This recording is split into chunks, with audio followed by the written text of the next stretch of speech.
Do you remember Brendan, the carer whose car was vandalized, tipped over, and set on fire during the Middlesbrough protest? Guess what happened next?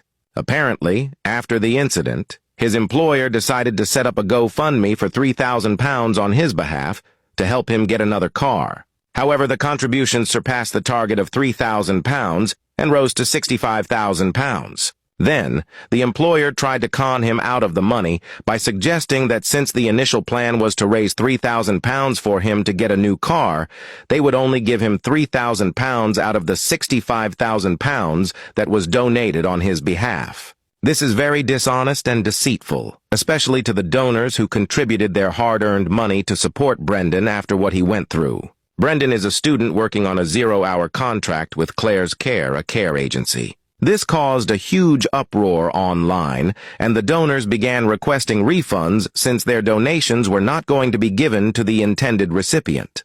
The backlash led the employer to deactivate her Facebook page and draft a new statement saying that the money would now be dispersed as follows. £28,000 would be given to Brendan, £1,000 each to other staff members who were somehow affected by the unrest, and the rest would be donated to charities. That wasn't the plan.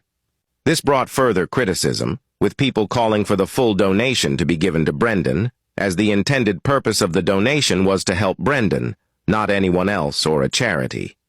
According to GoFundMe guidelines on disbursement, all funds raised for a cause must be used for that particular cause.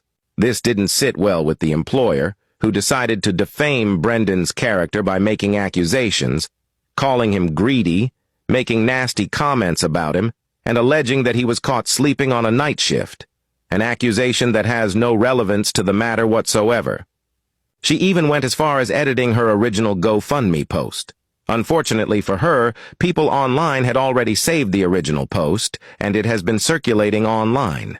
People reported the case to GoFundMe, and they stepped in, making Brendan the sole recipient of the funds. How do you feel about the way Brendan's employer tried to handle the donations? Do you think they would have treated him the same way if he wasn't an immigrant?